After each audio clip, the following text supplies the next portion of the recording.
Dalam riwayat Al-Quran, begitu banyak tokoh wanita yang disebutkan. Terlepas dari sisi baik dan buruknya, dari kisah-kisah tersebut jarang bayi perempuan yang baru lahir juga langsung diberi nama sesuai wanita dengan sifat yang anggun dalam kisah tersebut. Al-Quran memang bukan buku sejarah yang menceritakan banyak kisah. Tetapi Al-Quran merupakan kitab yang ditujukan memberi petunjuk. Salah satu tokoh yang dikisahkan sebagai wanita bijaksana dalam Al-Quran adalah Ratu Bilqis, yang terkenal karena contoh kebijaksanaannya. Ratu Bilqis digambarkan dalam Al-Quran, Quran Surat An-Naml ayat 20-44 sebagai seorang yang bijaksana dan berpengaruh. Dirinya adalah pemimpin sejati yang demokratis dan memilih berkonsultasi dengan konselornya sebelum mengambil keputusan. Pada waktu itu, Nabi Sulaiman diberitahu mengenai kepemimpinan dari kerajaan dan tata Ratu Saba itu. Sayangnya, Nabi Sulaiman juga mendapat kabar rakyat Ratu Bilqis tidak percaya pada Allah dan memilih menyembah matahari. Atas pertimbangan tersebut, ia bersurat pada Ratu Bilqis dan mengundangnya untuk bercakap dan beriman kepada Allah. Undangan itu tertulis dalam sebuah Quran Surat An-Naml. Dengan nama Allah yang Maha Penyayang dan Pengasih, jangan bertindak sombong dan datanglah kepada saya untuk berkomitmen, yaitu hidup dalam damai. Quran Surat An-Naml ayat 30-31. Tak langsung mendatanginya, Bilqis memilih menghubungi penasehatnya menyoal pesan dari Nabi Sulaiman itu. Alih-alih menyarankan kedatangan, para perwira militer Bilqis menyarankan tindakan militer dan membalas suratnya Nabi Sulaiman.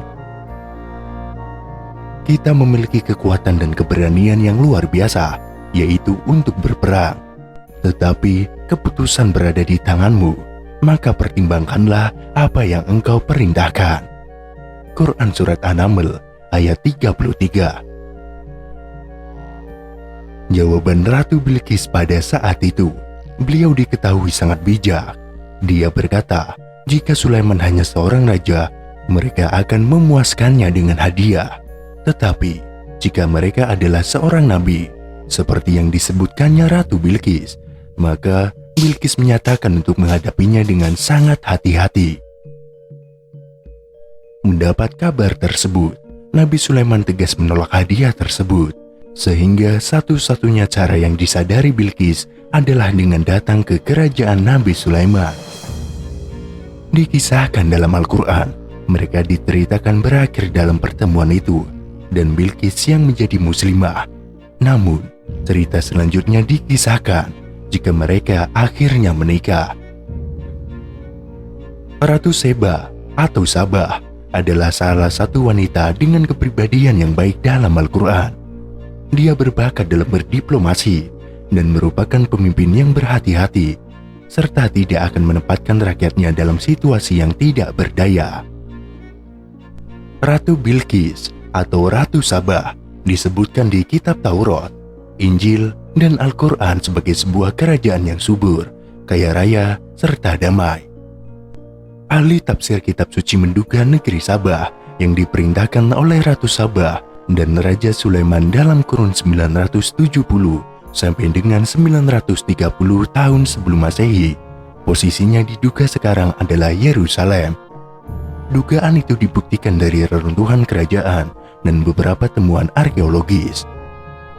Namun, menurut Fahmi Basyah Hamdi, negeri Sabah bukan di Timur Tengah, melainkan di Jawa Tengah. Kerajaan kuno itu terbentang dari Yogyakarta hingga Wonosobo di selatan dan di utara, dan Boyolali hingga Kulon Progo di timur dan barat. Borobudur, imbuh laki-laki 66 tahun ini, adalah istana Raja Sulaiman yang telah lama hilang. Selama 1 dekade belakangan, Fahmi Basyah giat mengampanyekan kalau pendapat para ahli tersebut salah kaprah.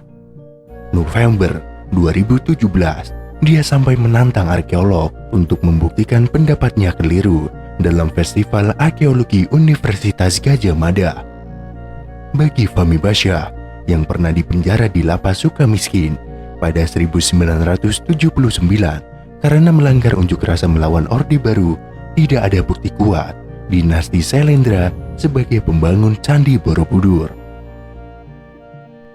Apa dasar pemikiran Fahmi yang kontroversial itu? Dia mengklaim kesimpulannya berdasarkan penelitian sejak 1982 hingga 2012.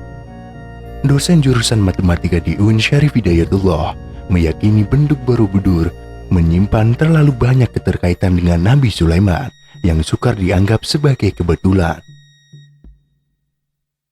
Candi tersebut, imbuhnya, dibangun bukan oleh peradaban Buddha, melainkan Islam.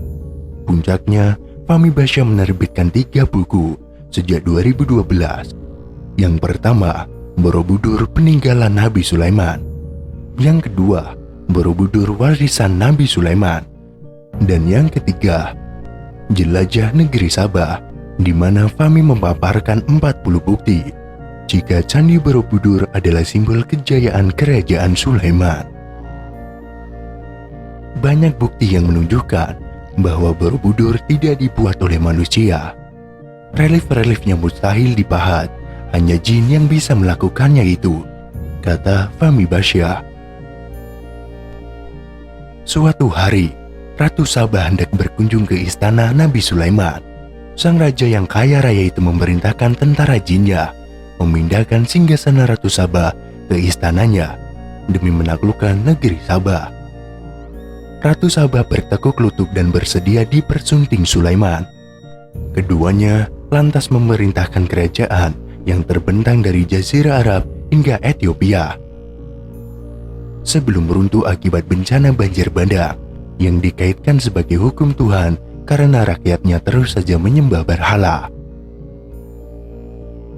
Fahmi Basyah memaparkan semua bukti kalau cerita itu benar-benar terjadi. Didasarkan relief-relief yang terpampang di sekujur Borobudur. Relief tersebut menurutnya bukan rekaman kehidupan masyarakat Jawa kuno, melainkan kisah Al-Quran. Fahmi Basyah bilang ada kisah soal burung hudhud yang menjadi mata-mata Raja Sulaiman, terpahat jelas di Candi Borobudur, dan kisah Raja Sulaiman yang menurut Fahmi digambarkan sebagai seseorang yang memegang tongkat pada relief tersebut. Ada beberapa kisah tentang Ratu Sabah itu sendiri. Itu persis seperti yang dikisahkan di Al-Quran. Jadi mustahil itu peninggalan Buddha, kata Fahmi Basyah Hamdi.